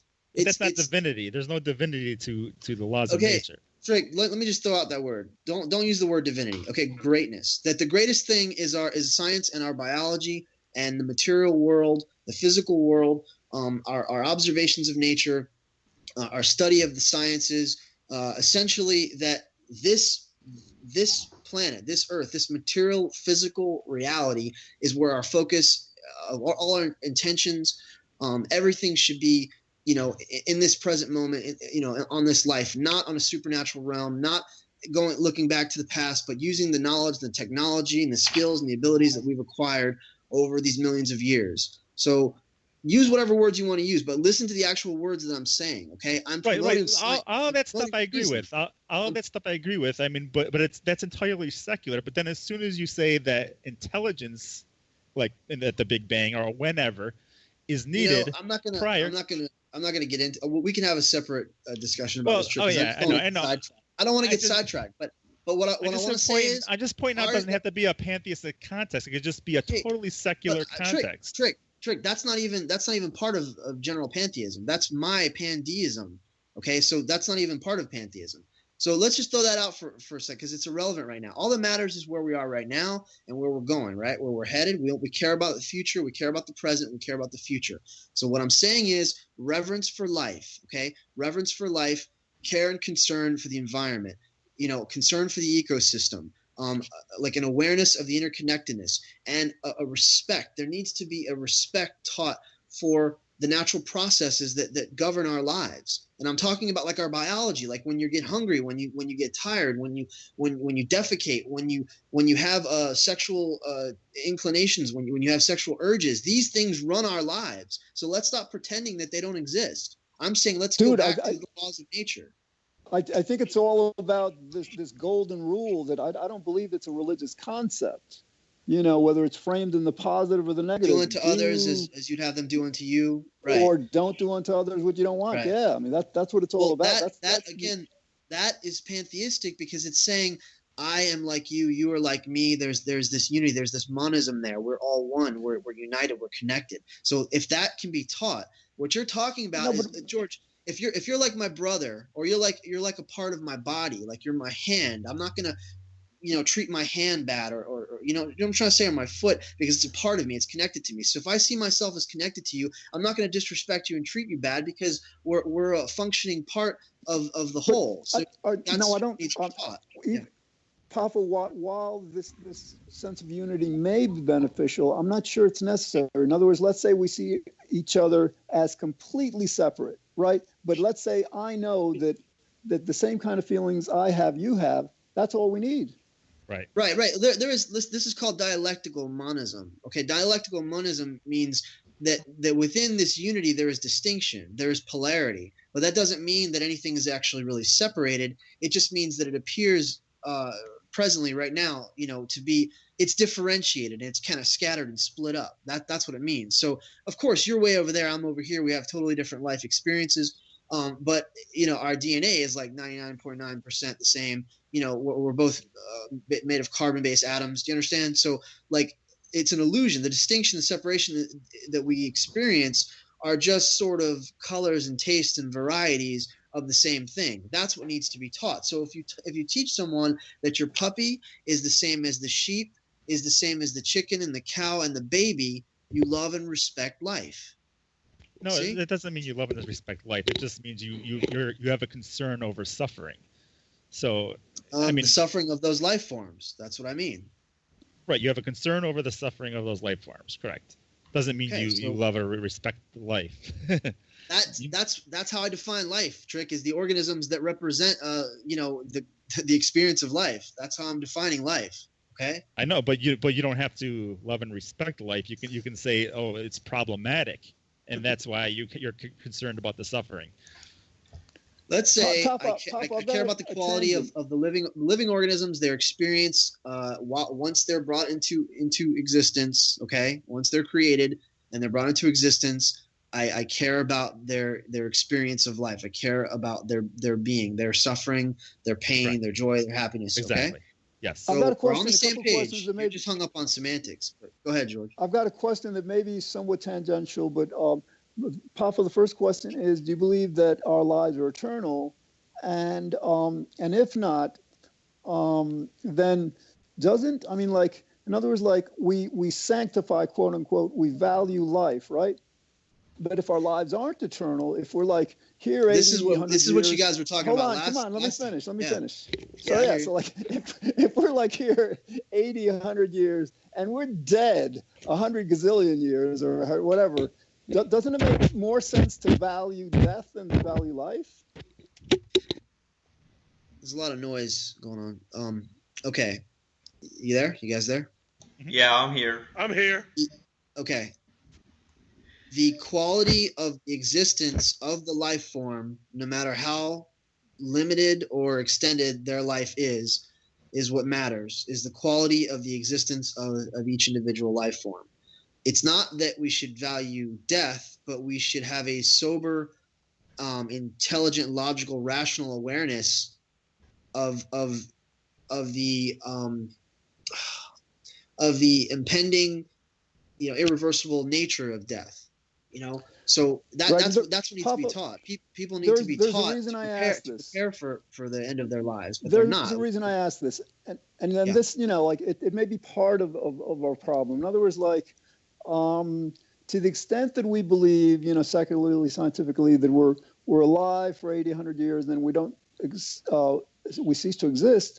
I think that idea, that prospect breeds in a lot of people, oh my God, I'm just here 80, 100 years. This is all I've got. That means, well, like it'd be nice if the other person had as much as I. It'd be nice if their needs were tended to. But hey, this is all I've got, and I'm like, do it to the max. This is the hedonistic imperative. Hold on. Where if you cultivate the idea, oh my God, we have eternal lives, then then all of a sudden we don't have to cram everything into this 80, 100 years, and we can maybe and again, it's theoretical. I'm not saying it's like, yes, it's I'm not saying this is like, an answer, but it's something to think about. It may be that considering that we have eternal lives may make us more humane by not needing to cram everything into this life. It can go either way, because what you're talking about is let's eat, drink, and because tomorrow we die, so let's live like heathens, and it's the hedonistic imperative, and seeking pleasure as much as you can. Now, I understand, but it can go either way, George, because you think you have the confidence of eternal life and whatever, you're not going to take care of the earth. You're not going to take care of the environment. You're not so worried about what goes on because God's going to take care of everything. Well, no, wait a minute. No. I personally. No, Poffo, I personally believe that my life is eternal, and I believe it because it makes me feel good. But I have a profound You're an exception. But you're an exception to those fundamentalists. Most of them aren't like that. It's not illogical to believe that, because it can go either way. My concern is for sentient beings. My concern is I know people are several generations down are going to have to be dealing with climate change. So I want to do as much as I can in this lifetime to help them. Okay, it can go either way. You guys both discussed it. Chandler and George actually made those points on the last show. Chandler made the point which I would agree with, that if you know that this is your one and only life, you're going to do everything you can to take care of your body, of the environment, of make things count, because this is it. This is all you have. But it can go the other way. You can say, well, I'm going to live forever, and I'm going to do whatever I want here because it doesn't really matter because I'm still going to exist. I'm never really going to die. Or, it could just go either way. Like each of those scenarios can lead, depending on the person, depending on the character of the person, can lead to good or bad behavior. Right. You could think killing is okay because there's really no such thing, right? There's eternal life. Exactly. Everybody that was my point last week. Hypothetical. People believe this is the only life, whatever, and we know a meteor is going to strike the Earth in about a year and obliterate everybody. Do you think that makes us better people during this subsequent year or less good? It will do both. When there is an impending doom, you see the best. It brings out the best in people, and you see the worst of people. It always happens like that. You watch any of these disaster films, and it perfectly portrays that. It'll bring out the best in the people who are already committed to being good people for goodness sake. It'll bring out the worst in people who don't give a shit and are just living for pleasure and living for themselves. So essentially, again, what needs to be taught is reality. Is what matters. Is that we are finite. We have a limited amount of time. So if you want to live forever, the only way to really live forever is to let your influence live forever, to pass on your genes, or to affect and impact the world in such a way that that your name, your memory lives on, that your art or your writing or whatever you've created has lasting influence, and you're remembered in that way. Your influence. Can I chime in a little bit here, George? Back to your scenario, which I think is really brilliant, by the way. I would say I agree with Poffo here. I would say that, like, when we have law, for example, the reason we have societal laws, government laws, that are that our societies, their governments, they form and they enforce. The reason we have that is because we have a diversity of people, right? Some people, as Poffo is alluding to, do good things because they're genuinely concerned about the pain and suffering of others. And other people won't murder, for example, because it's illegal, and they fear the legal consequences. They fear being imprisoned or killed or something happening to them. So yeah, I think in such a doomsday scenario, those two groups of people would still be those two groups of people. So we would see this, yeah. I never do this, but in the Bible, I'm going to quote, it says, let him who is wicked continue to be wicked. Let him who is righteous continue to be righteous. Blah, blah, blah. I'll be coming soon. But it's basically like, yeah, the people who have been raised and inculcated and indoctrinated to think the way they think, whether it's, selfishly or altruistically, will still continue on in the way that they are. And based on, you have a catastrophe situation, you have an emergency situation, you have some kind of a crisis, you'll see the best in people and the worst in people. So all that matters, I say, is teach the truth. Like better to teach, the truth than a comforting lie, than a fable, as Carl Sagan said. Teach people the true nature of life, the true nature of reality. Get away from all these delusions. Get away from all of this like convoluted, sordid mess of who they are, who they think they are, what's important in life, and actually teach what matters in life. And what matters in life is our biology and our existence on this planet, our coexistence with other life forms, with other humans, with other plants and animals, sustainability of the planet, sustainability of our species. That's all that matters. That's biocentrism. All right, I got a question regarding truth. Let's say they did a survey of, the vast majority of people on the planet, or a lot of them, and they determined, according to the survey, that if people thought that, that everybody was, let's say, infected with a virus that was going to kill off everybody in a year, I'm trying to kill off the world. Will these people, let's say these people say that knowing that, is going to deeply depress them. It's going to really, really wreak havoc on their happiness. Again, about the truth. Do we tell them that truth, or do we lie to them? Well, they're doing it right now. I mean, all the governments of the world are continuously lying to us, telling us everything's all right, or telling us that everything is falling apart, in order to manipulate, our responses, in order to either get more money or more information. But Papa, no. Address the hypothetical directly. In other words, they've done a survey. The vast majority of people, upon learning that everybody's going to die in a year or so, are going to get really, really depressed. That's what they report. Now, is it more ethical to tell them the truth and have them just live out the rest of their life really, really depressed, or is it kinder, more humane to keep that truth from them? It's like ignorance is bliss. Yeah. It depends on the person, honestly. You can't That's why I took the survey. I mean, in my hypothetical, Poffo, it's okay. The vast. Oh, I love this topic. Based on the hypothetical, I would still tell people the truth, because I care more about the truth, and people knowing the truth, so they can make their own decisions, so they can respond, in a mature way. In no scenario do I ever think that it's proper or ethical or moral to delude people, to teach people something, to mislead people, to give people. I'm not so sure. I might disagree with Poffo on that. I mean, this is a hypothetical scenario where you know 100% a fact that there's no stopping this, basically. Like no matter who you told, if you told the entire world that they couldn't work together to stop this problem. See, I want to say, what's the relevance of this? Is well, this really the hypothetical scenario is because I'm a consequentialist. So I know truth is important because of the consequences, but in this situation, the consequences supersede the truth because. But you don't know the consequences, Trick. You're assuming you do. Really know. We're assuming we do. Really know. Yeah, but for the thought experiment, we're assuming we do, right? For the thought experiment, that's just the problem I have trouble with. I agree with You never Poffo really on know how this people are going to respond. You never know how people will respond. You never know what could change. You don't know the future, man. Okay, well then you're going against the thought experiment, and I agree with you.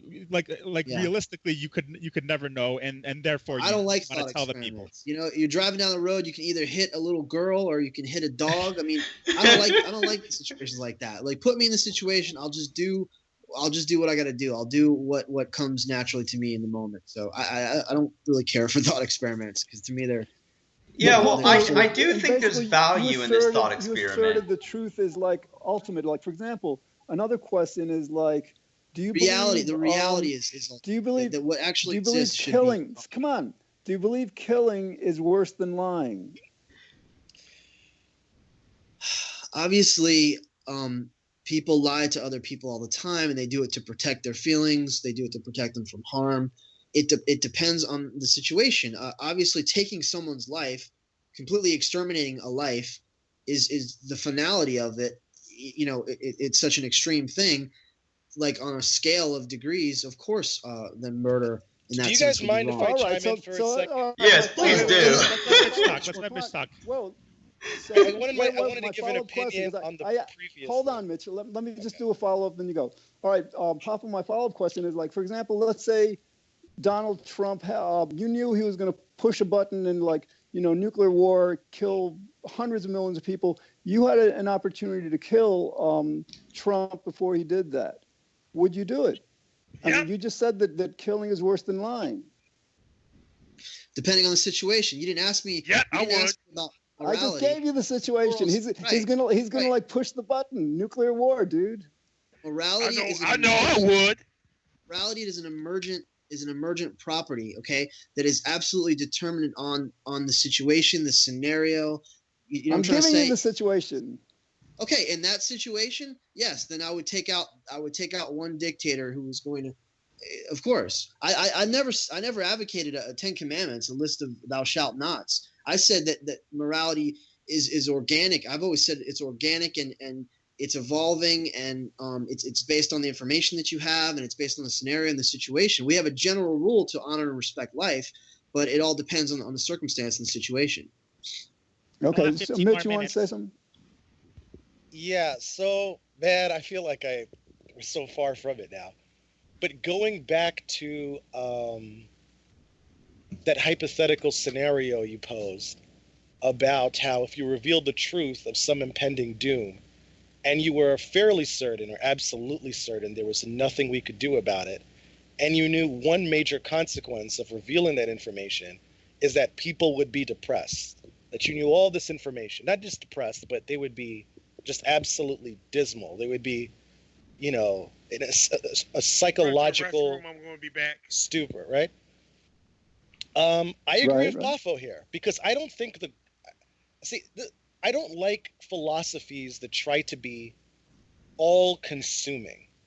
I like the idea of, instead of being dedicated to some philosophical idea, to be concerned about what is appropriate to be concerned about. And of course, that's very vague. But in this sense, I greatly agree. I strongly agree with Poffo here. For example, why should we try to maximize happiness? I understand, I am definitely against pain and suffering, reducing pain and suffering, even ideally ending, let's say, physical pain. I'm all for that. But I don't necessarily agree with the idea of maximizing happiness, like making sure we are as blissed out as you like to say. You should trademark there's that. There's no one answer. I hear you. That's a question. So, let's say we just limit it to limiting pain. We don't have to maximize happiness. We're already doing that with anesthesia and with pain medication. No, I'm talking about in that hypothetical. Depression is pain. Depression is suffering. It's a form of pain. That's why I said physical pain. I made sure I was clear about that. In other words, I personally am not obsessed with eliminating, let's say, non-physical pain. Really? I just aren't. No, I definitely depends. It depends. Actually, all pain is non-physical, really. I don't think we should be obsessed with anything. All right, whatever. I don't think we should be obsessed with anything. I think we should focus our attention on whatever is needed in every given situation. Mitch, finish your point, though. Hold on. My point, though. So when it comes to physical pain, I think anyone who tries to argue for physical pain, I think that is just an argument that can be absolutely demolished. And for most cases, I would say psychological pain as well. However, I would take honesty over a certain degree of psychological pain. Like, I don't mind if there's a certain degree of psychological or emotional pain. I would rather have the truth than have everyone just blissed out crazily. I mean, it's like, so, and I think it's impossible to really argue. It's axiom. If you are of the opinion that you should maximize happiness, that's not something you can prove. It's just a stance that you're taking. You know what I mean? So let's say that somebody is really religious and they're on their deathbed. Okay, they're going to die in about 10 minutes, and you have the opportunity to convince them that their religion is wrong and they're not going to heaven. Yeah. And what's that? You go ahead and do that, even though. At that point, we just don't have to tell them anything. This is like your grandmother. Who are you asking? This is somebody I would comfort them. You love a lot. You'd comfort them, right? You'd lie to them. I wouldn't lie. I wouldn't lie, Trick. I would comfort them in my own way. Take them out of their delusion. So the same thing here. No, not the same thing. Again, I agree with Poffo. I wouldn't lie. I would comfort, but I wouldn't lie. I wouldn't focus on it. I would kind of steer it away, and I would focus on what's actually happening. Would you tell them? Would you convince them if you had the chance to convince them? You know what? That's actually a terrible example because they're about to die. So yeah, and a year later in this other scenario, everybody's about to die as well. See, I have something to say. I gotta say something here. I'm saying because they're about to die, that might make me even more inclined to tell the truth. Because now the amount of time they're going to suffer is short. In other words, if you're going to die in 3 seconds, I'm not saying like really. So you don't see anything problematic. Heaven and hell doesn't exist. Jesus is made up. It's all fairy tale. It's all fiction. Let me just finish the thought. Right? You're the consequentialist guys. For some reason, you're proud to say that. I mean, everyone's a consequentialist to some extent. But anyway, they're about to die. Let's say they have 3 seconds left in this world. It seems more reasonable to tell the truth if there's 3 seconds left. What would be the purpose of that? 3 seconds of psychological pain. Why would you inflict 3 seconds of psychological pain? That's a very different argument. Can I say something? I want to say something. I want to get an overarching. Someone might make that argument. Oh, it's not a lot of time, and that's why I wouldn't do that. I would just comfort them. I'm saying like any psychological pain, why would you inflict it if they're going to die in even the minute? An overarching point here is that morality is not set in stone.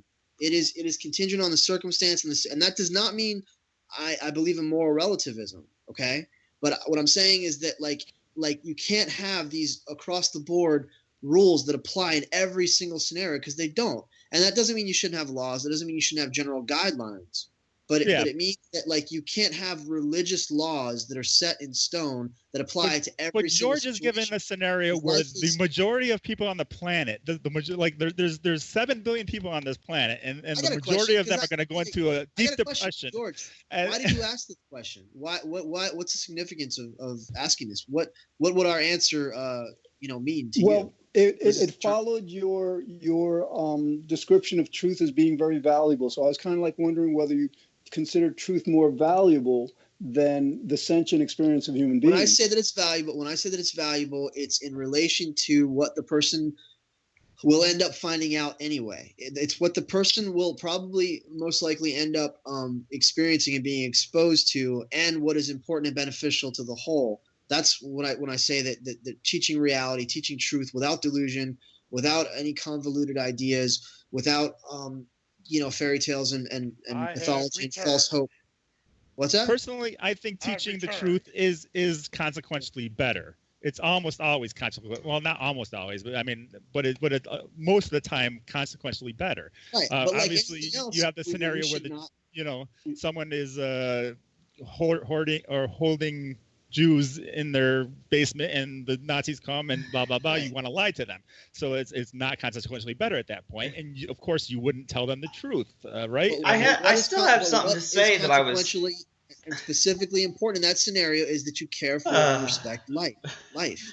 That's right. That's the thing. So in George's scenario, it's about the suffering of people, basically. It's he's given the scenario in which you can't change the outcome.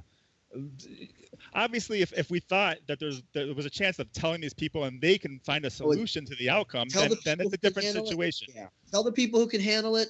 Don't tell the people who can't handle it. And just do what's necessary in each circumstance. That's what I would say. Do what's necessary for the betterment of all. If you could do that with covering it up, yeah, sure. If those people that can handle it can cover it up, sure. But yeah.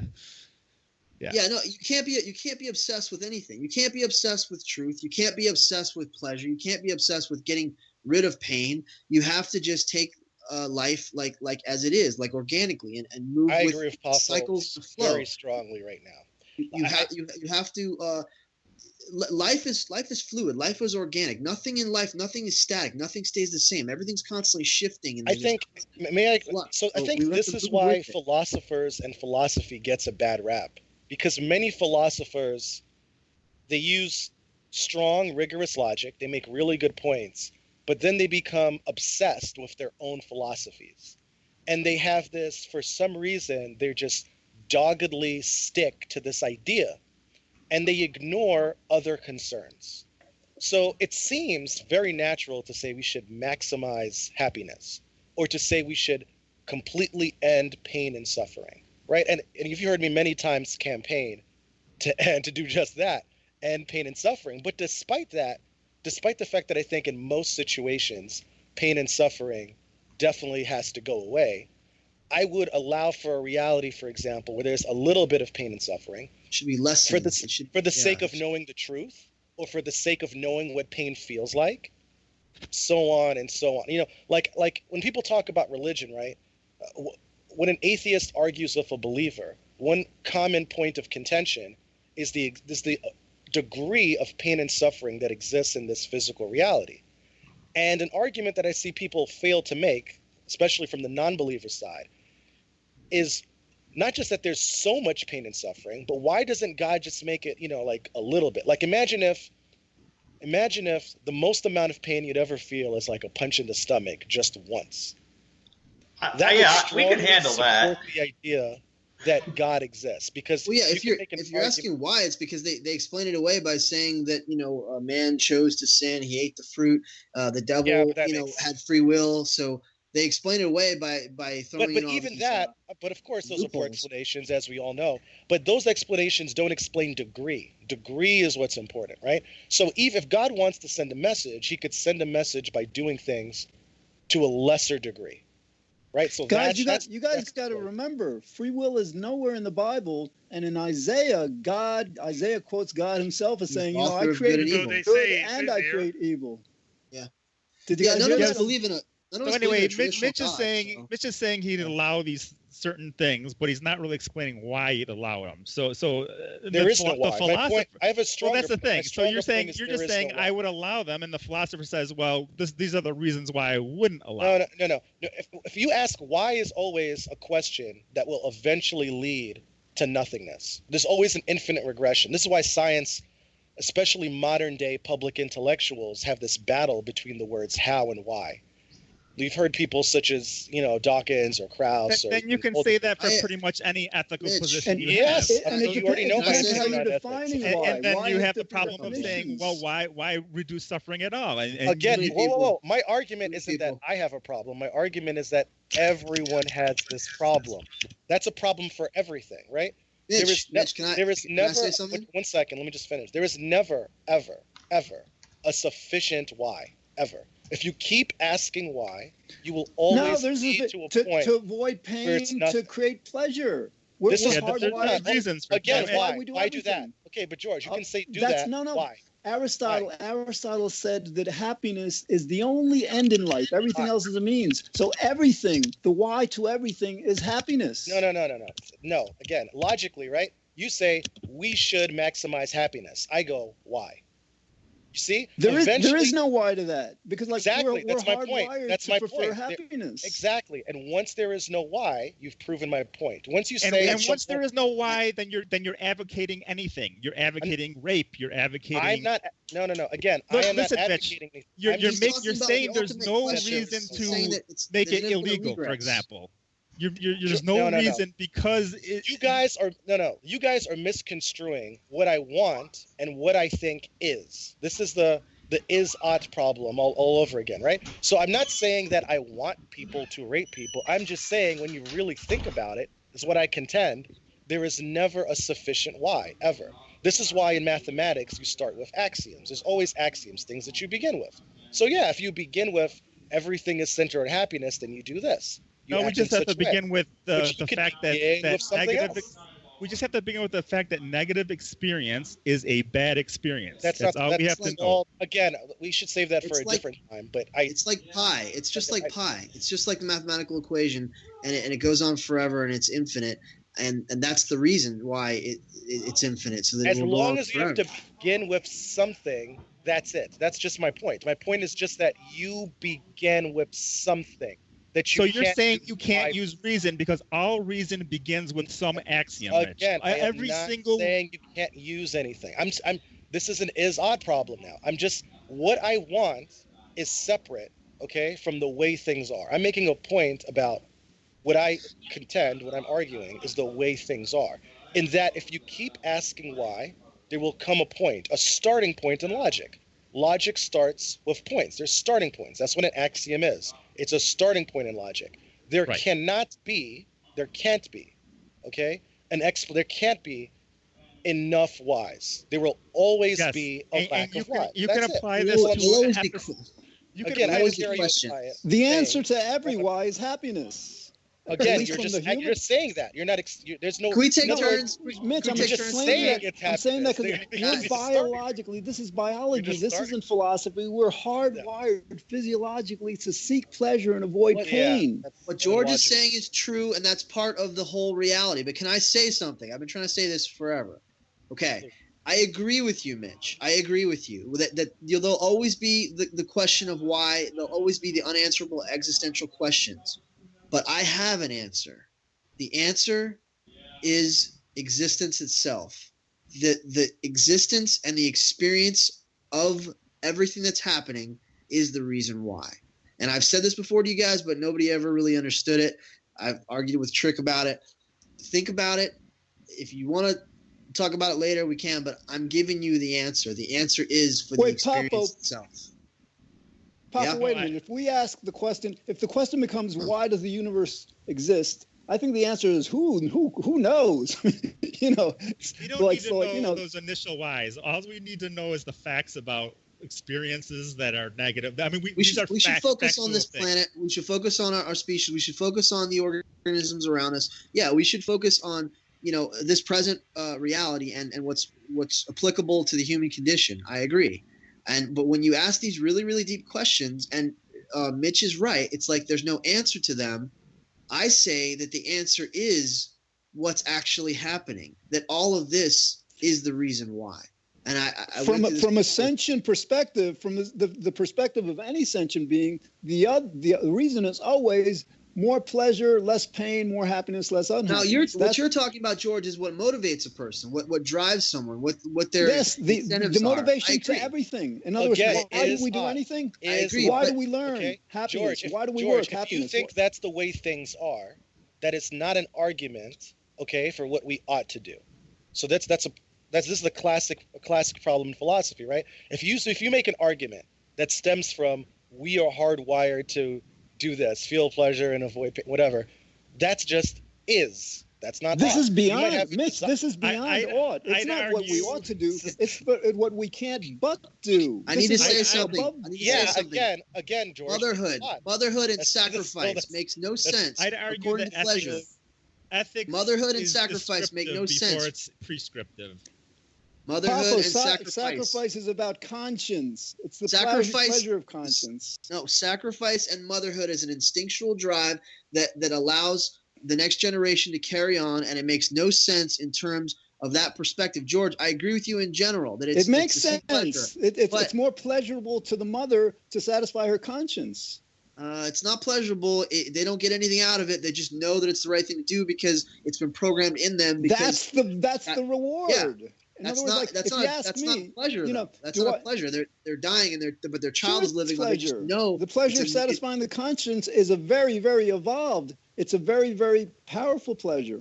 Animals do this, and they don't have an evolved prefrontal lobe, neocortex. They have very instinctual drives, and they do this because it's what nature programmed them to do. Because the survival of the species, the perpetuation of the next generation, that's the most important thing. Because life wants to reproduce. So I've been concerned about, like everyone else here. I think Poffo said it best, right? We're all concerned about animal rights, and we're all concerned about conscious, sentient creatures that can feel pain, right? We care about them.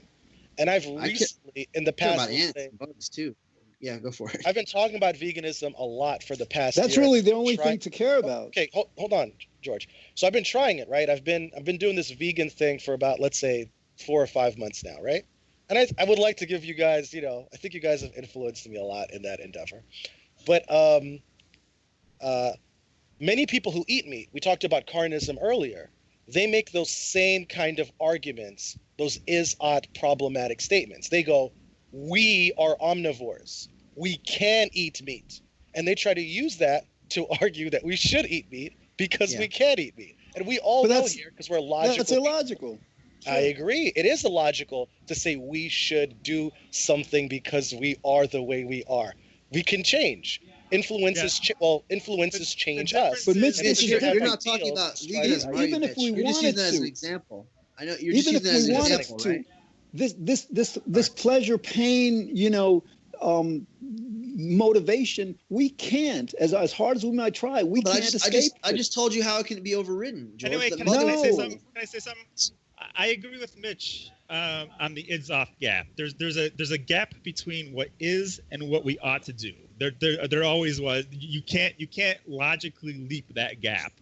On the other hand, we can understand that there is what is logically, ethically the most ethical action, regardless of whether one decides they ought or ought not to do that.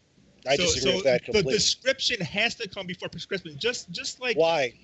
Because any prescription has to have a description that you're prescribing first. So if we're prescribing a pill to somebody, that pill is descriptively the cure for the disease, regardless if the person takes the pill and becomes cured, regardless if they reject the prescription or not, it's still descriptively the cure. It's the same thing. You have to have the description to prescribe. You can't jump and prescribe as the description. That's a mistake, and so it's a mistaken thinking.